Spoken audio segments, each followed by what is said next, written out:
কলাপাড়া উপজেলার বালিয়াতলী ইউপির মোস্তফা জামান একজন সমন্বিত খামারি। ২০১০ সালে শখের বশত ড্রাগন চাষ শুরু করলেও এখন তিনি দক্ষিণের বৃহৎ ড্রাগন চাষিদের মধ্যে অন্যতম। প্রথমে শৌখিনতার বশে ক্যাকটাস জাতীয় এই ফলের চাষাবাদ করলেও এখন বাণিজ্যিকভাবে তা ছড়িয়ে দিচ্ছেন দেশ জুড়ে। বর্তমানে তার প্রায় ৪ একর বাগানে ১০০ প্রজাতির ড্রাগন রয়েছে, যার মধ্যে ৭০টি জাতের ফলন ইতিমধ্যে শুরু হয়েছে। আর এই ড্রাগন বাগানে কোনো ধরনের কৃত্রিম পদ্ধতি কিংবা রাসায়নিক সার ব্যবহার না করে উৎপাদন করছেন তিনি। আমি মোহাম্মদ মোস্তফা জামান, সমন্বিত কৃষি খামার তত্ত্বাবধায়কারী। তো আমি আসলে এই যে ড্রাগন বাগানটা শুরু করছিলাম ২০১০ সালে, যখন বাংলাদেশ সরকার প্রথম আনছিল। তো এখান থেকে গবেষণা থেকে ঢাকা খামার বাড়ি থেকে আমাকে ৫টা চারা দিয়েছিল। ওই ৫টা চারা থেকে আমি আসলে মূলত শুরু করছি ২০১৭ সালে। কলাপাড়া কৃষি অফিস থেকে আমাকে কিছু নূতন যে এসএসসিপি প্রকল্প থেকে আমাকে কিছু নূতন জাত দিয়েছিল। ওইখান থেকে আমি বাণিজ্যিকভাবে শুরু করি। শুধু ড্রাগন নয়, সমন্বিত এই খামারের বাগানে প্রভৃতি জাতের ফল গাছ সহ মৌসুমি সবজি, মৎস্য, ঘের এবং গবাদি পশু পালন করেও আয় করেন তিনি। তো এখন আমার বাগানে প্রায় ১০০+ ড্রাগনের জাত আছে এবং প্রায় ৩ একর জমিতে আমি ড্রাগনের চাষ করছি। খুব সম্ভব আমার এই বৃহত্তম কলাপাড়া থানার ভিতর আমি বড় ড্রাগন বাগানি। আর এসব খামারে ঘাম জড়িয়ে জীবিকার সন্ধান পেয়েছে এলাকার দরিদ্র পরিবারের শ্রমজীবী মানুষ। তাই শৌখিন উদ্যোক্তার প্রতি কৃতজ্ঞতা। আপোস ফলে একাধিক পুষ্টিগুণে সমৃদ্ধ বিষমুক্ত ড্রাগনের চাহিদাও রয়েছে কয়েক গুণ। তাই বাজারজাতকরণেও নেই কোনো বাড়তি ঝামেলা। আমি ড্রাগন খাতে কাজ করি।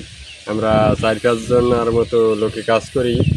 বছরে আমরা এক একজনে ১,৮০,০০০ টাকার মতো বেতন পাই। আমি ছেলে মেয়ে নিয়ে অনেক সুখী আছি। বছরে আয়ও থাকে, আমার সংসারও চলে। আমরা এই মোস্তফা কাকার প্রজেক্টে ৮-১০ জন লোক কাজ করি। এখানে আমাদের কর্মসংস্থান হয়েছে। কর্ম করার জন্য এখন আর আমাদের ঢাকা যাওয়া লাগে না, এখান থেকে আমাদের ফ্যামিলি চলে।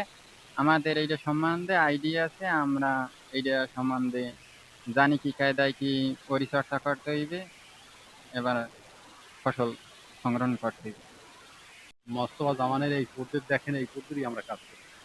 প্রায় ৭ থেকে ৮-১০ জন লোকে কাজ করি। এই নিয়ে কাজ করি আমরা, দিনমজুরি করে আমাদের সংসার।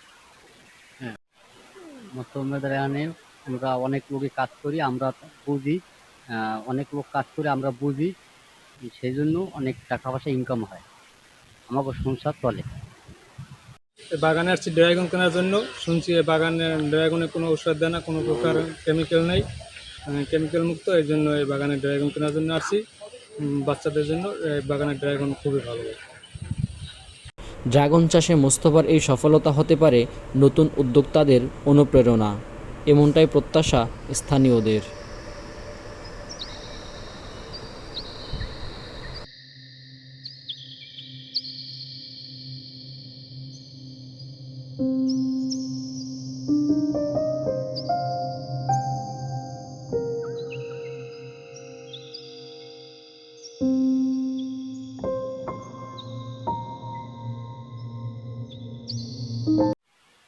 পটুয়াখালীর কলাপাড়া উপজেলার বালিয়াতলী ইউনিয়নের ড্রাগন বাগানি মোস্তফা জামান, উনি একজন অগ্রগামী কৃষক। ২০২০ সালে আমরা তাকে এসএসসিপির মাধ্যমে একটি প্রদর্শনী হিসেবে ড্রাগন বাগান দিয়েছিলাম। তাকে আমরা সার এবং চারা সাপোর্ট দিয়ে থাকি।